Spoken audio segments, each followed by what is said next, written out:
So we have a customer who has shortened their nails by biting them, or they keep them real short. We have a lot of these customers. They just bite them for years. They can't stop. They don't know that they're doing it. And we need to be able to do something for them, to be able to fix it, to hide it. And plus, we're going to do a little custom shaping so it elongates her fingers and it gives her a really nice look. So we're going to start by pushing back the cuticles. We'll take our arbor band.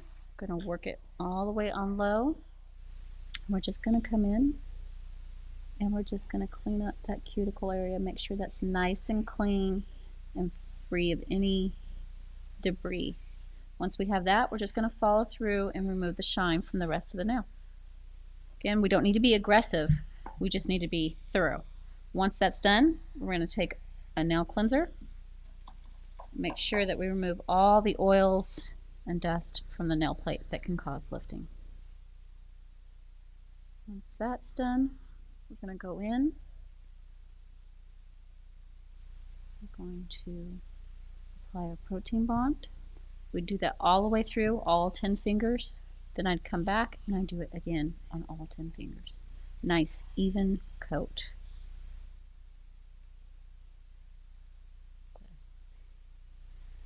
Once we have that, we're going to go ahead and put our form on her.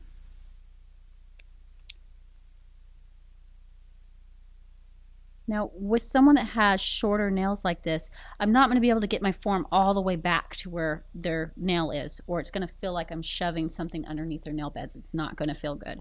So what I'm going to do is I'm going to bring it out a little bit onto her skin.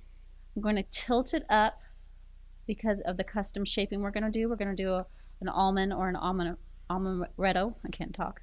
Almond-Retto nail. So we want it tilted, and I'll explain why we do that. When we do a custom shaping like this, whether we're doing a stiletto or an almond or an Almond-Retto, if we don't tilt it up in the back and have this slanting down, then our nail will actually point up. So by customizing our form this way, our nail is now going to come straight out from the groove properly. So once we have it on, I go and have her relax her hand. I look down the nail. This is how I can see if I have the form on correctly, if I need to do any tweaking. If the form is crooked, that means her nail is going to be crooked. So if we need to readjust, we need to readjust at this point. This is on real good. I'm pinching the form all the way through underneath, getting myself a nice sharp point to the nail.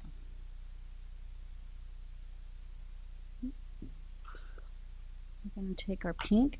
Now we're going to use a cover powder. The reason we're going to use a cover powder is because we want her nail to look natural. If we're doing a reverse technique or a smile line, then if we bring the pink all the way to here and we have white all the way out here, it's going to look off balanced. We're just going to cover the whole nail this time in one color, but we want to make sure that when she looks at her nails, they look nice and beautiful and that she has a nice, long, healthy nail bed. So by using a cover powder, you'll be able to obtain this. I'm going to start right here on the free edge, right where her natural nail and the form meets, and I'm just going to bring it out the shape of the form. So where that form drops off, that's the line that we're going to follow.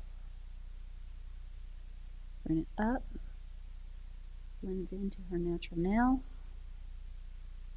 and just follow the guideline that the form has created for you. That's why we taper it really nicely. I'm just going to round her edge off because again, I'm not doing a stiletto, I'm doing more of a between an almond and a stiletto. Once we have that nice guideline, then I can come through and build my body of my nail and my strength. Pick up some more pink. Start back here. Hold her finger down, letting gravity work for me, pulling it away from the cuticle area. And let it just start bringing the product down to the stress area where we need our strength. Especially when we have someone that has shorter nail beds. We need to make sure right here in that stress area they have a nice feed so that it's a nice strong nail.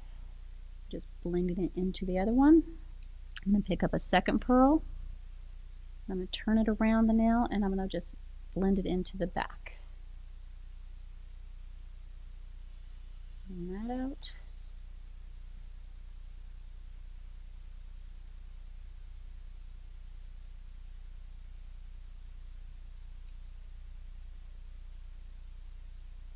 And all the way where we want to stop our nail.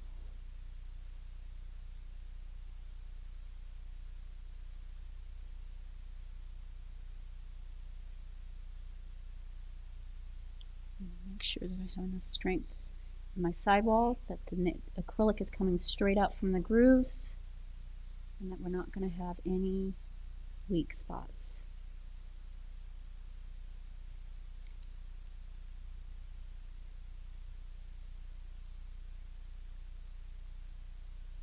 Look at the nail from the side point of view. Make sure you're going to have a nice little arch to the nail, that you have all the strength that you're going to need. And let it dry.